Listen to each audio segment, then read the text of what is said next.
Hello everyone and welcome back to our channel stock explorer. I hope आप सब लोग बिल्कुल बढ़िया होंगे। और आज हम करने वाले हैं मार्केट एनालिसिस। आज मार्केट एनालिसिस काफ़ी टाइम बाद क्यों करने वाले हैं, क्योंकि गाइस बजट बहुत क्लोज है और मार्केट कुछ ऐसे तरीके से अजीब रिएक्ट कर रहा है कि जहां से कुछ भी हो सकता है। मतलब हो सकता है कि एक बड़ा ट्रेंड रिवर्सल भी देखने मिले, या हो सकता है कि पहले बजट के पहले एक छोटा सा पुल बैक देखने मिले, या फिर मार्केट अजीब तरीके से जो गैप अप खोल के बार बार ऑल टाइम हाई लगा रहा है और ऊपर जा रहा है, वैसा ही कुछ हमें सिनेरियो फिर से देखता हुआ मिल सकता है आने वाले दिनों में।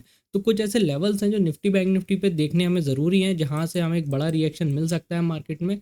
और क्या मार्केट अभी उस स्टेज पे है कि क्या मार्केट यहाँ से और ऊपर जा सकता है, या फिर मार्केट को यहाँ पुल बैक या कंसोलिडेशन करना चाहिए। तो हम सारी चीज़ें निफ्टी बैंक निफ्टी पे क्विकली डिस्कस करेंगे। और मैं एक सेक्टोरल बेस्ड स्टॉक भी लेके आया हूँ जो कि काफ़ी अच्छा कंसोलिडेट हो रहा है और बजट से रिलेटेड भी है। तो अगर उसमें कुछ अच्छी न्यूज़ या कुछ अच्छा बजट रिलेटेड इम्पैक्ट आता है तो उस स्टॉक में भी काफ़ी अच्छा मोमेंटम हमें देखने मिल सकता है। एंड गाइज आई होप आप लोग swing trading basic to advance series देख रहे हो। उसमें हमने काफ़ी बेसिक चीज़ें कवर कर ली हैं। अब जो नेक्स्ट वीडियो आएगी उसमें हम देखेंगे कि एक्चुअली में आप जो मैक्सिमम लोग कहते हैं कि भैया ये स्टॉक ढूंढते कहाँ हैं, मिलते कहाँ हैं, तो हम स्क्रीनर चलाना सीखेंगे। स्कैनर में देखेंगे कि भाई आप उसको कैसे देख सकते हो, क्या आपको क्राइटेरिया देखने हैं, क्या करना है, सारी चीज़ें अगली वीडियो में हम बताने वाले हैं। तो गाइज आई होप आप लोग को ये सब सीरीज और कंटेंट अच्छा लग रहा हो। लाइक कमेंट शेयर आप करते रहो। जो भी नए लोग हैं गाइज सब्सक्राइब कर लो जल्दी से और बेल नोटिफिकेशन दबा लो, क्योंकि और भी जल्दी।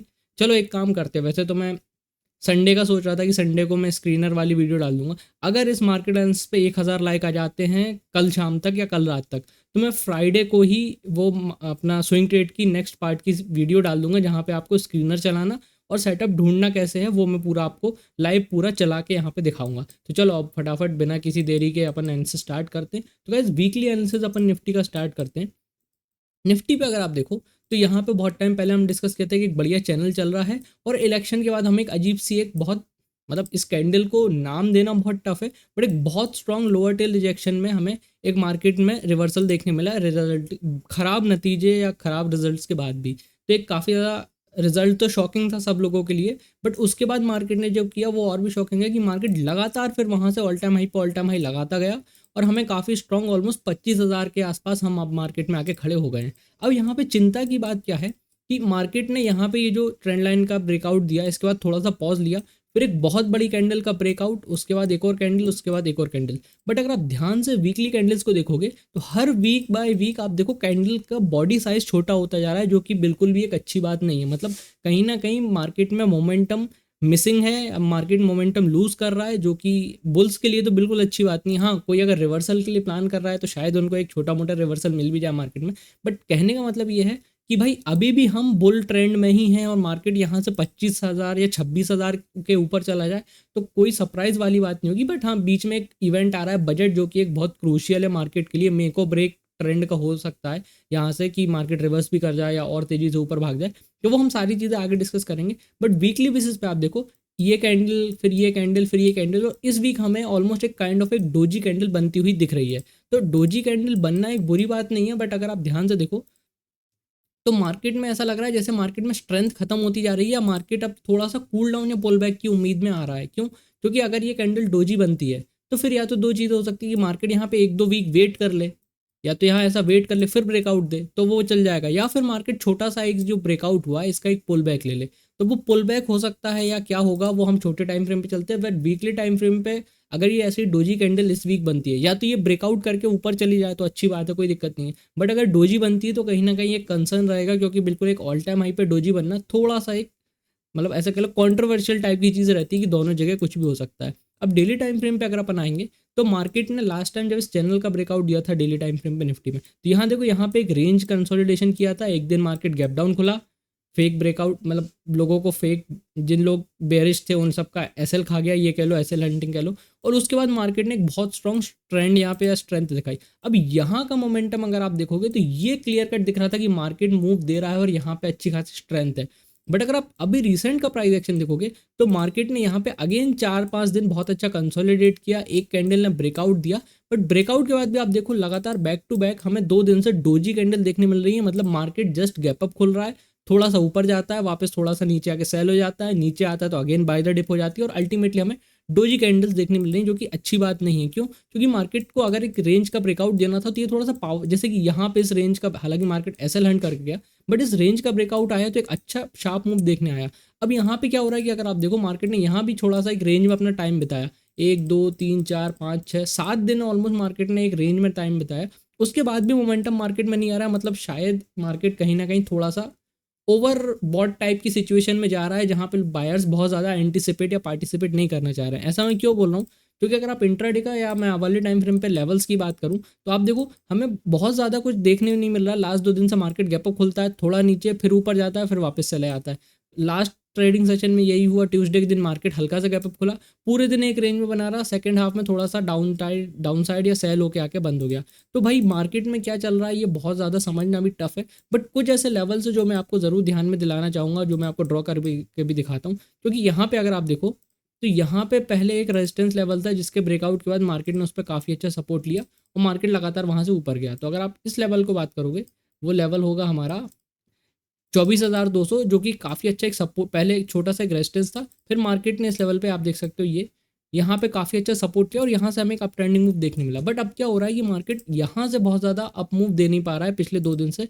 और दिक्कत ये हो गई है कि अगर ये अप मूव नहीं आता है तो किसी ना किसी को गिव अप करना पड़ेगा।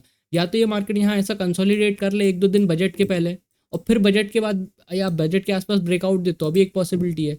या फिर हो सकता है कि हमें एक बड़ा रिवर्सल मार्केट में देखने मिले। तो देखो ऊपर जाने की बात है तो सीधी बात है कि मार्केट ने एक ऑल टाइम हाई का रेजिस्टेंस यहाँ पे बना लिया, वो मैं मार्क कर देता हूँ, वो हमारा रहेगा 24,660 के आसपास का ये लेवल है, जो मार्केट ट्यूसडे को काफ़ी बार यहाँ पे कंसोलिडेट करता रहा, बट क्रॉस नहीं कर पाया।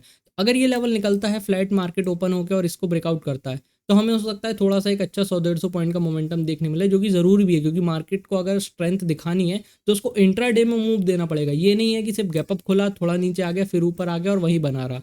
एक शार्प मूव हमें दिखना चाहिए बायर्स की तरफ से, ताकि हमें क्लियर समझ में आए कि हाँ भाई मार्केट में स्ट्रेंथ है और मार्केट में बायर्स पार्टिसिपेट कर रहे हैं। अभी तो जैसे ऐसा लग रहा है कि buy sell buy sell buy sell वहीं हो रहा है, कोई किसी डायरेक्शन में मूव नहीं आ रहा है। बट अगर आप बात करो कि भैया अगर आप कह रहे हो कि मार्केट रिवर्स करेगा या मार्केट बहुत तेजी से गिर सकता है या कुछ भी दिक्कत आ सकती है, तो मेरे लिए सबसे इंपॉर्टेंट ये लेवल रहेगा, जो मार्केट पहले काफ़ी अच्छा एक सपोर्ट जोन काम कर चुका है, 24,200।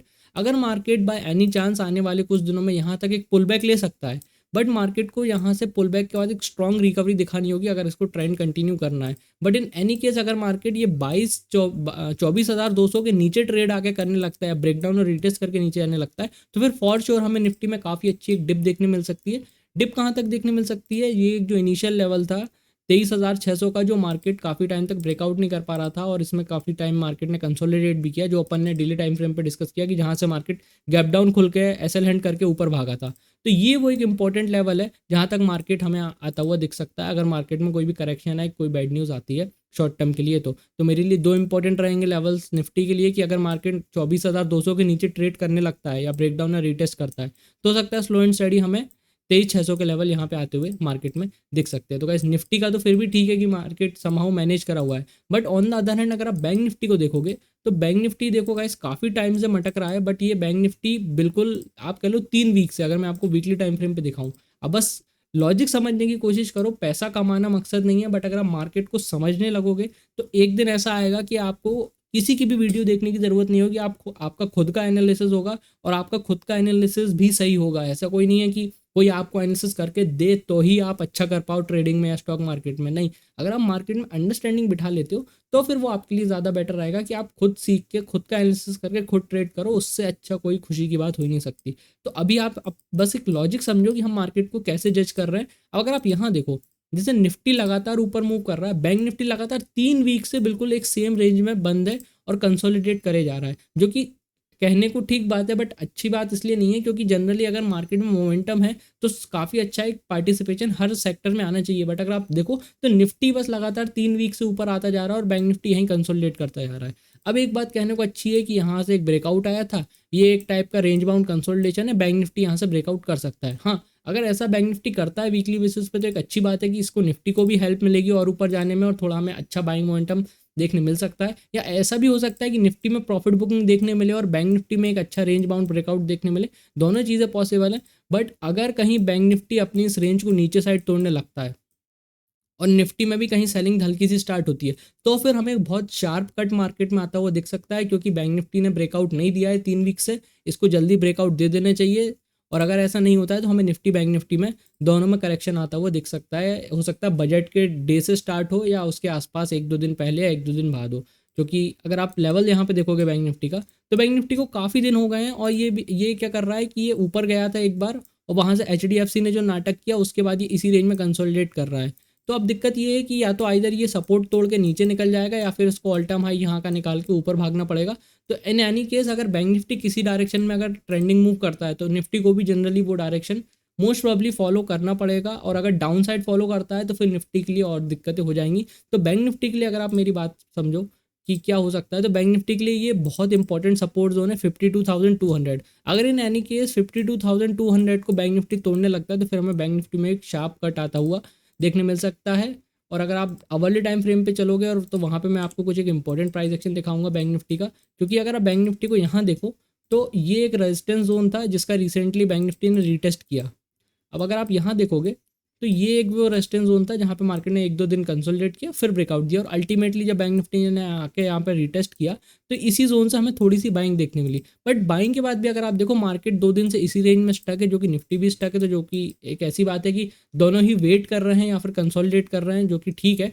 बट इसको अगर ब्रेकआउट देना है तो बैंक निफ्टी के लिए एक इंपॉर्टेंट लेवल बन रहा है, वो बन रहा है 52,700 के आसपास का ये राउंड लेवल।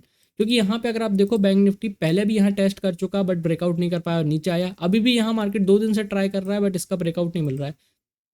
तो अगर बैंक निफ्टी 52,600 का ये राउंड लेवल ब्रेकआउट करता है और ऊपर निकलता है तो हो सकता है यहाँ पे एक छोटा सा गैप पेंडिंग है, हमें ये देखने में मिले गैप फिल, और उसके बाद यहाँ पे ऑल टाइम हाई का रेजिस्टेंस जो बैंक निफ्टी क्रॉस नहीं कर पा रहा है 53,200, ये भी हमें एक ब्रेकआउट देखने मिल सकता है। क्योंकि यहाँ पे अगर मैं एक ऐसा लेवल ड्रॉ करूँ तो आप देखोगे कि किसी भी दिन बैंक निफ्टी ने कोई भी अवर्ली कैंडल कोई स्ट्रांगली इस लेवल के ऊपर क्लोज नहीं करी है। एक दिन गैप अप खुला था बट इमीडिएटली वहाँ से सेल आ गया और फिर ब्रेकडाउन देके मार्केट एचडीएफसी के साथ नीचे आता हुआ दिखा में। तो ये कुछ लेवल्स है जो बैंक निफ्टी के लिए बहुत इंपॉर्टेंट है। अगर बैंक निफ्टी 52,600 ब्रेकआउट करता है तो 53,200 तक का एक अप्रॉक्स टारगेट हम मान सकते हैं, थोड़ा सा वॉलेटाइल रहेगा। बट जब तक बैंक निफ्टी 53,200 के all time high resistance breakout नहीं करता है तब तक हमें बैंक निफ्टी में कोई क्लियर कट तेजी बनती हुई नहीं दिखेगी या एक अच्छा स्ट्रॉन्ग मोमेंटम नहीं देखने मिलेगा। और सपोर्ट की बात रही है तो गाइज एक बार 51,800 एक अच्छा सपोर्ट जोन का काम कर चुका है, जो पहले रेजिस्टेंस था वो एक सपोर्ट का काम कर रहा है। अगर मार्केट यहाँ आता है तो उसके यहाँ सपोर्ट मिलना चाहिए। अगर ये भी ब्रेक डाउन होने लगता है तो फिर हमें निफ्टी बैंक निफ्टी में शायद एक छोटा सा करेक्शन देखने मिल सकता है। तो गाइज निफ्टी बैंक निफ्टी बहुत ही सिंपल तरीके से मैंने आपको लेवल एक्सप्लेन कर दिए हैं। आई होप आपको पसंद आए। अब अपन चलते हैं एक स्टॉक के पास जो कि कोई रिकमेंडेशन या कुछ ऐसा नहीं है, अपन सिर्फ एनालिसिस कर रहे हैं बेस्ड ऑन समथिंग जो अगर सरकार के या बजट के फेवर में आता है तो इस स्टॉक में हमें मोमेंटम देखने मिल सकता है और इसमें एक रेंज बाउंड कंसोलिडेशन भी हो रहा है। तो इस स्टॉक का नाम है GMR airport infra, if I am not wrong. ये stock I think airport construction और मैनेजमेंट का काम करता है, जो कि एक बहुत ही इंपॉर्टेंट सेक्टर है गवर्नमेंट के लिए। क्यों? क्योंकि बजट जो अभी आने वाला है उसमें काफ़ी सारी चीज़ें हमें पता पड़ेंगी कि सरकार कहाँ इन्वेस्ट करना चाह रही है, कहाँ ग्रोथ देख रही है, कहाँ किसको कितना फंड मिलेगा, क्या क्या सरकार प्रमोट कर रही है। जैसे अभी की जो मोदी सरकार है उसने हमेशा ही टूरिज्म डेवलपमेंट इंफ्रास्ट्रक्चर को बहुत ज़्यादा वो दिया है प्रायोरिटी, और बहुत ज़्यादा स्पेंड भी किया है, एंड ये उम्मीद है कि सरकार इसको कंटिन्यू भी करेगी। तो इसी के चलते जो कि आप कई बार सुनते हो कि यहाँ पे इतने एयरपोर्ट बनाने हैं, यहाँ ये इंटरनेशनल एयरपोर्ट बन रहा है, यहाँ ये बन रहा है, तो ये स्टॉक उसी से ऑलमोस्ट रिलेटेड है। आप नाम भी देख सकते हो, जीएमआर एयरपोर्ट इंफ्रास्ट्रक्चर स्टॉक का नाम है। अब इसको सिलेक्ट करने का रीज़न ये कि ये स्टॉक को अगर मैं वीकली दिखाऊं तो वीकली अगर आप देखोगे तो ये स्टॉक वैसे तो रन में है, नो डाउट, मतलब ऑलरेडी स्टॉक काफ़ी अच्छा ब्रेकआउट दे के ऊपर आ गया। बट अगर आप इसके कुछ रिसेंट मंथ देखो या वीकली में बेसिस पे देखो, एक सेकंड में इसको, हाँ बस। अब अगर आप इसको गाइस वीकली बेसिस पे देखो तो यहाँ पे अगर आप देखोगे कि मार्केट ने यहाँ पे एक ब्रेकआउट दिया, ब्रेकआउट का बहुत वीक तक यहीं कंसोलिडेट करता रहा। इसने ऑलमोस्ट 90 के आसपास एक लेवल का रेजिस्टेंस पकड़ लिया था या एक रेजिस्टेंस जोन बना लिया था।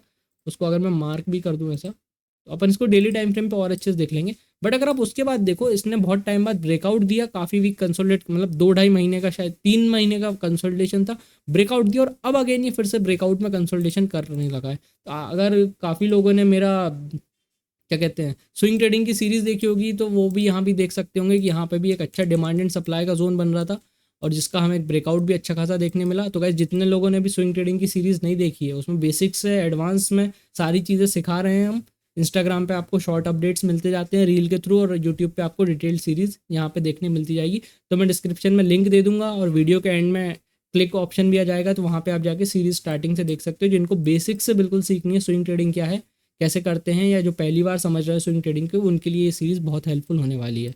तो गाइस यहाँ पे आप देखोगे हमने डिमांड सप्लाई का कंसेप्ट देखा था कि रेंज में फंसा रहता है, वो ब्रेकआउट होता है तो एक मोमेंटम मिलता है। यहाँ पर ब्रेकआउट हुआ, बट ब्रेकआउट के बाद क्या हुआ कि अगेन ये फिर से एक छोटे से डिमांड एंड सप्लाई में कंसोलिडेट करने लगा, जो कि एक तरह से कह लो कि हो सकता है कि शायद इसमें कुछ एक न्यूज़ आनी हो, या स्टॉक किसी चीज़ का वेट कर रहा है। क्यों? क्योंकि यहाँ पे अगर आप देखोगे कि ये बहुत टाइम से यहाँ पे इसने ब्रेकआउट तो दिया, बट अगेन अगर आप देखोगे तो बिल्कुल एक नैरो रेंज में फिर से कंसोलिडेट करने लगा है। तो जो कि एक अच्छी बात है स्विंग ट्रेडर के लिए, कि उसको चाहिए यही कि स्टॉक एक रेंज में कंसोलिडेट करता हुआ मिल जाए और वो इस रेंज ब्रेकआउट पे ट्रेड कर सकता है। तो गाइस आप देख सकते हो ऑलमोस्ट, अब मैं गिनूंगा तो बहुत टाइम लग जाएगा, हो सकता है शायद 15-20 दिन की ये रेंज हो जिसमें स्टॉक बहुत अच्छा कंसोलिडेट कर रहा है, और बजट रिलेटेड भी स्टॉक है, तो हो सकता है कि ये बजट तक का वेट करे और बजट के आसपास या बजट के बाद ब्रेकआउट हमें, या फिर जो न्यूज़ आनी है इसमें उसको देखते हुए इस स्टॉक में हमें मोमेंटम देखने मिले। तो कैसे काफ़ी अच्छा रेंज बाउंड कंसोलिडेशन है, आप देख सकते हो इसने काफ़ी अच्छा टाइम स्पेंड कर लिया है।